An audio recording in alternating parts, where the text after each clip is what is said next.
tous les petits gloutons et bienvenue dans la Zell Kitchen pour une vidéo consacrée aujourd'hui à Hearthstone.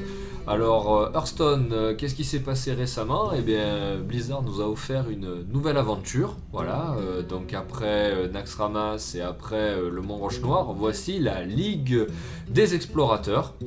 Alors c'est beaucoup moins épique hein, tout de suite, il n'y a pas Ragnaros, il n'y a pas Nefarian, enfin voilà, il n'y a pas Kel'Thuzad. Mais c'est un pan d'histoire qui est assez fun avec des personnages attachants comme Bran le chasseur. Ce sont des personnages qu'on a vu plusieurs fois dans World of Warcraft, notamment dans la région par exemple de Nagrand. Donc c'était sympa un petit peu d'alterner épique et fun, chose que WoW a toujours plus ou moins réussi à faire. Alors voilà, ça fait une semaine que les cartes sont sorties, donc j'imagine que vous avez déjà vu des vidéos qui présentaient les cartes et tout, où des personnes donnaient leur avis, mais je pense que là, c'est plutôt pertinent de le faire une semaine après. Je vais vous dire pourquoi. Parce qu'on est bien d'accord que quand vous faites une vidéo où vous présentez les cartes qui sortent, vous donnez juste votre avis. Vous en savez rien, vous, si elle va être bonne, pas bonne. Bien sûr, le texte de la carte vous donne un ordre d'idée, il n'y a aucun problème là-dessus. Mais est-ce qu'elle va rentrer dans la méta? Est-ce que vous la jouerez dans l'e-sport? Est-ce que vous la jouerez plutôt pour le fun? Est-ce qu'elle est vraiment efficace? C'est qu'une fois que vous l'avez mis dans les decks et que vous l'avez expérimenté, ça que vous le savez. Donc, je vous donne un exemple. Par exemple, vous prenez la carte du grand tournoi Variant, la carte guerrier. Franchement, quand la carte est sortie et qu'on l'a lue, on s'est tous dit waouh, ça va tout dépoter. Est-ce qu'elle est jouée maintenant cette carte? Non, non, pourtant elle est fun, mais non, elle n'est pas jouée dans l'e-sport, vraiment quoi. Ça reste une très bonne carte, mais qui ne rentre pas dans la méta actuelle. Et je vous donne encore un autre exemple. Dans l'extension d'avant, Gobelin Gnome, vous avez je sais plus comment elle s'appelle, là, vous savez, là, cette fameuse légendaire, là, que quand l'adversaire joue un sort, elle sort un Trog, là, c'est le Trogozor, je crois que ça s'appelle. Mais pareil, quand on avait vu cette carte, on s'est dit le mec en face il pourra plus jouer de sort sans se mettre en danger avec cette carte, donc elle sera éliminée en prio. Et pourtant non. Et pourtant non, je veux dire, la carte elle a pas du tout été jouée quoi. Donc voilà, tout ça pour vous dire que c'est bien d'avoir un petit peu de recul quand vous parlez des cartes et que et des cartes et leur potentiel, c'est bien de les avoir testées, retestées et jouées en ranked contre des autres cartes de la méta actuelle. C'est pour ça que je pense que ma petite latence d'une semaine finalement est bienvenue. Voilà, c'était le petit préambule. Maintenant nous allons sans plus tarder regarder ensemble les nouvelles cartes qui nous ont été proposées. Si vous avez donc fini les 3 premières ailes de la Ligue des Explorateurs et que vous avez fait vos défis de classe. C'est parti, allons-y. Alors, je filtre. Et nous allons commencer par le chasseur, puisqu'on me l'impose brutalement. Donc, chapeau d'explorateur, pour 2 cristaux, donne à un serviteur +1/+1 Hérald d'Agonie.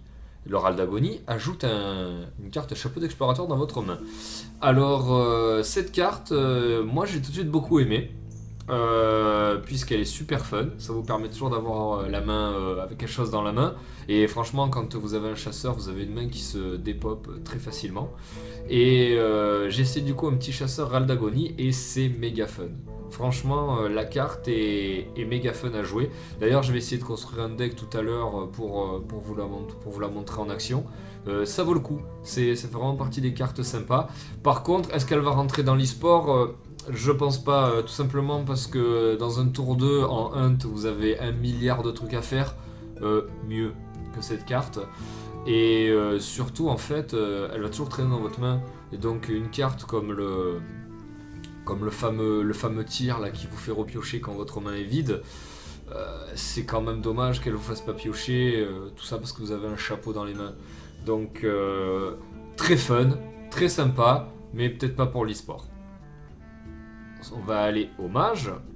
Hop, la torche oubliée inflige 3 points de dégâts pour 3. C'est sympa. Place une carte torche enflammée dans votre deck qui inflige 6 points de dégâts.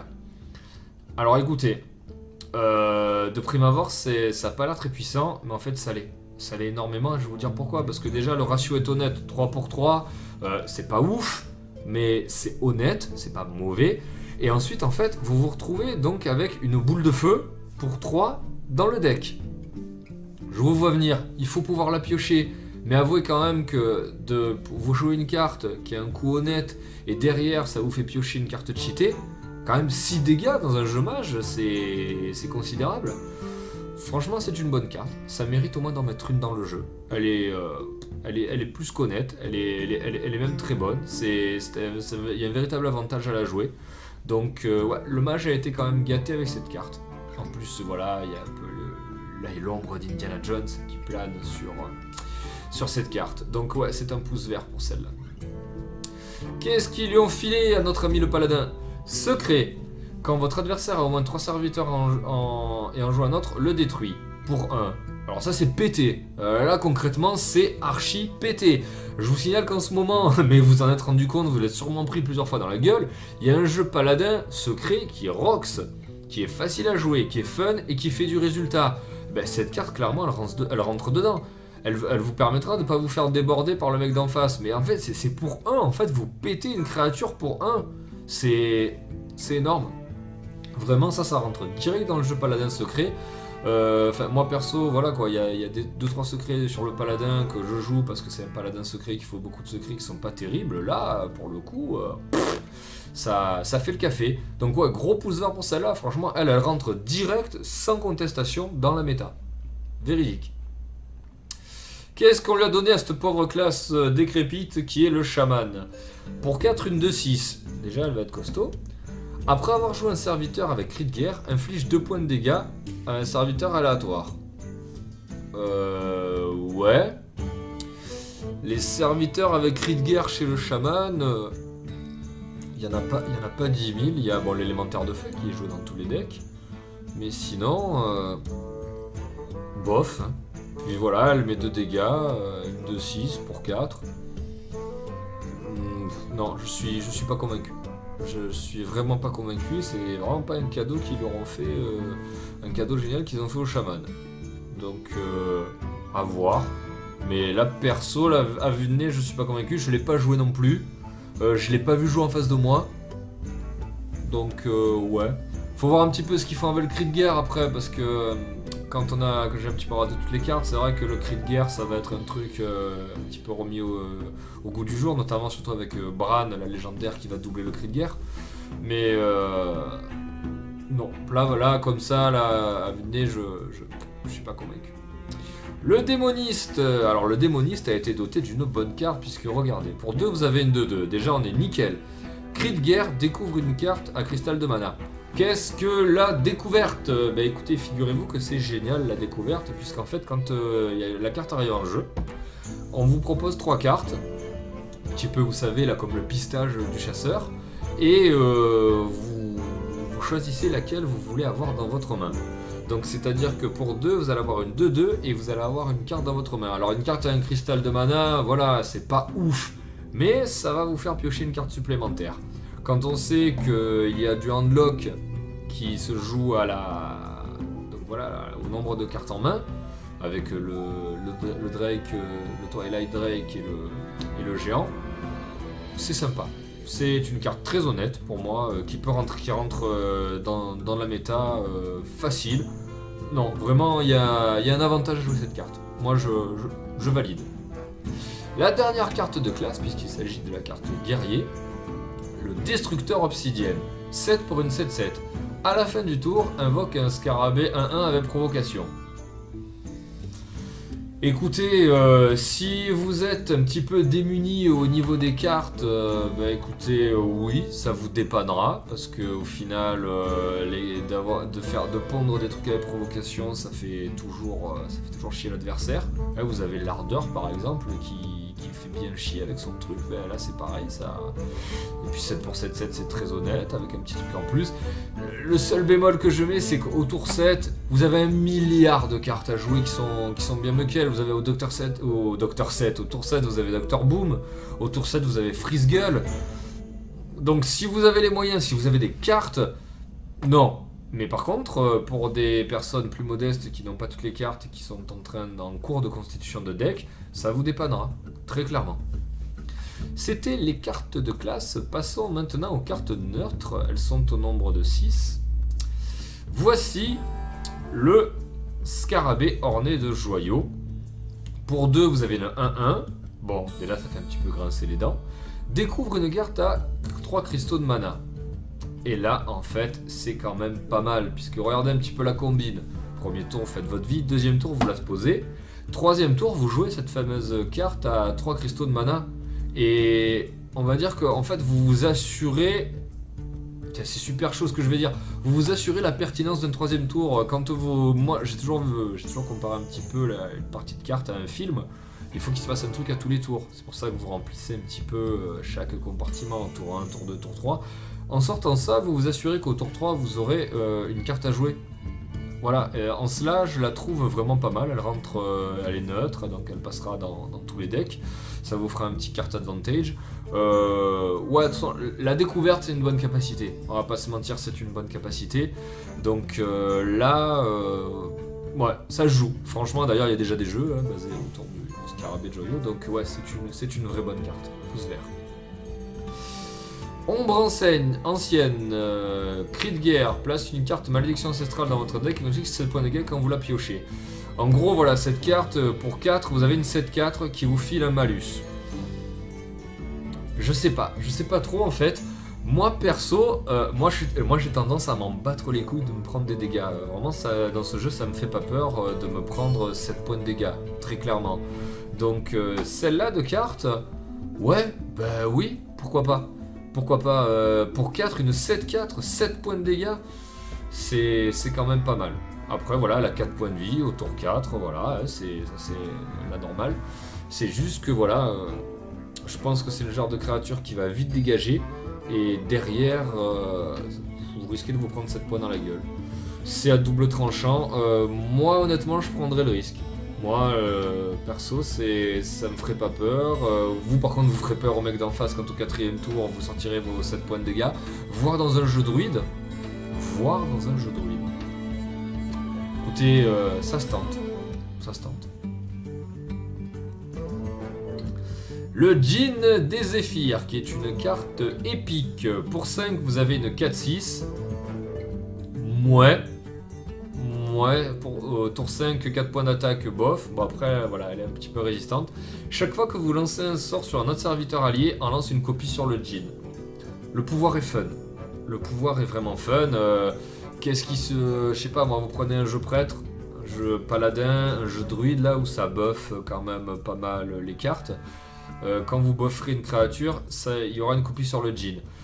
Le gros bémol, déjà outre les statistiques que je trouve discutables, le bémol c'est que il faut le djinn, il faut au moins une créature à côté, il faut que vous ayez un buff en main, et si.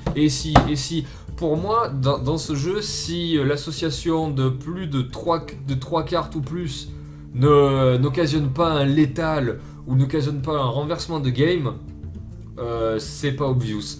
Et là, vraiment, ça fait beaucoup pour une seule carte. Alors oui, c'est fun, hein, oui, clairement, voilà, c'est rigolo. Mais est-ce que ça vaut le coup dans des jeux où vous buffez, là, par exemple, genre avec les jumelles et tout, de mettre ça? Ouais. Ça peut être fun, mais ça pourra pas faire des étincelles en e-sport. Ça, c'est trop circonstanciel. Bon, enfin voilà, c'est mon avis, quoi. Haha, elle est belle. Alors, outre le fait que la pierre d'invocation, nous sommes tous très familiers, si on a joué à World of Warcraft, là c'était l'objet maudit où il fallait se rendre après avoir fait 10 km de marche pour invoquer vos alliés et entrer dans le donjon. Ça, c'est une époque lointaine. Pour 5, vous avez une 0-6.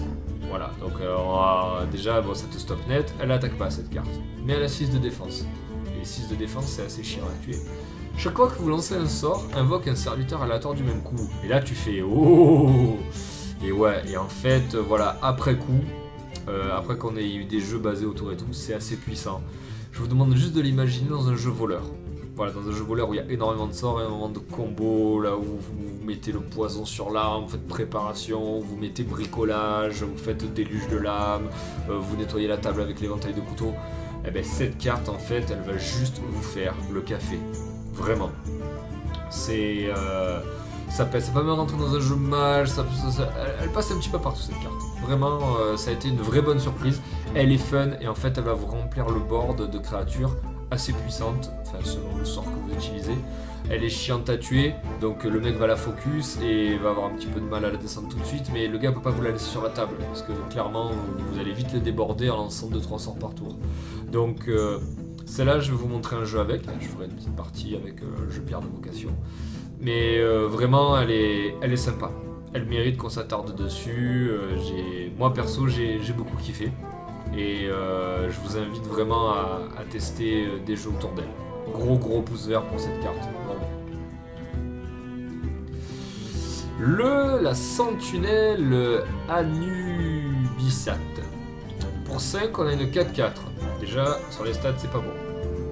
Râle d'agonie donne +3/+3 à un serviteur allié aléatoire. Non, bah non, ça, pour moi, ça va pas.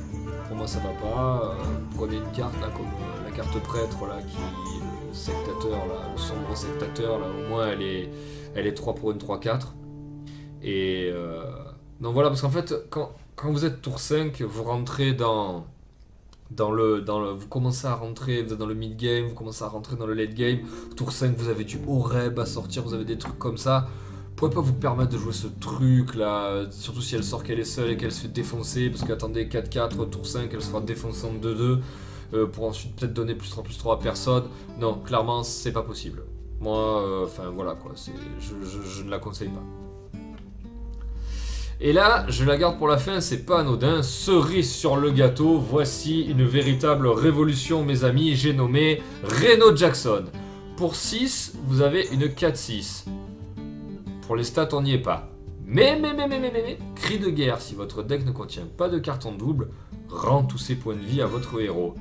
Est-ce que tu réalises, petit padawan, ce qu'il y a marqué sur cette carte? Qu'en fait, quand tu vas la sortir, tu vas entièrement te remettre tes points de vie. C'est plus fort que du Roquefort. Qu'est-ce que ça implique? Et en fait, je sais pas si vous l'avez réalisé, je l'ai pas réalisé tout de suite, c'est que la méta autour de cette carte va entièrement changer. Parce que pour être jouable, vous allez jouer un exemplaire de carte par partie. Et ouais. Et là, vous allez voir que les decks vont considérablement évoluer. Par contre, du coup, vous allez le spotted à 10 000 à la ronde, hein, les jeux Reno Jackson. Vous allez voir si le mec, vous voyez qu'il a un exemplaire de chaque carte, pour être sûr que c'est pour jouer Reno Jackson. Et est-ce que c'est pertinent de faire ça? Bah écoutez, en surfant un petit peu sur la hype, j'ai envie de vous dire oui. Vous savez pourquoi? Parce qu'en fait, quand vous jouez contre vous savez, ce genre de jeu là, très agressif, je sais pas moi, le chasseur, le paladin secret, qui vraiment vous en met plein la gueule et ensuite se retrouvent un petit peu comme des cons parce qu'ils ont plus beaucoup de cartes en main, mais entre temps ils vous ont mis grave de dégâts. Si vous jouez cette carte, eh ben, je peux vous dire que ces jeux-là, vous les anéantissez complètement, puisqu'ils auront beaucoup de mal à se retourner, et vous serez soigné. Généralement, c'est des jeux qui sont assez lents, donc vous aurez des cartes en main, et vous n'aurez plus qu'à le finir, puisque lui, il n'arrivera pas à revenir dans la game, et vous serez à 30 avec vos cartes en main. Et ouais, donc pour contrer une certaine méta agressive, franchement, elle est pas mal. Mais du coup, voilà, vous avez des très bonnes cartes que vous ne pourrez jouer qu'une fois. Je vous montrerai des decks construits autour de lui. Il faut repenser entièrement sa façon de voir le deck Hearthstone. Donc franchement, fallait avoir des couilles pour la faire cette carte, fallait surtout avoir envie de vraiment innover et révolutionner. Et c'est ce qu'ils ont fait avec Reno Jackson. Donc bravo Blizzard, franchement, on l'avait pas vu venir celle-là.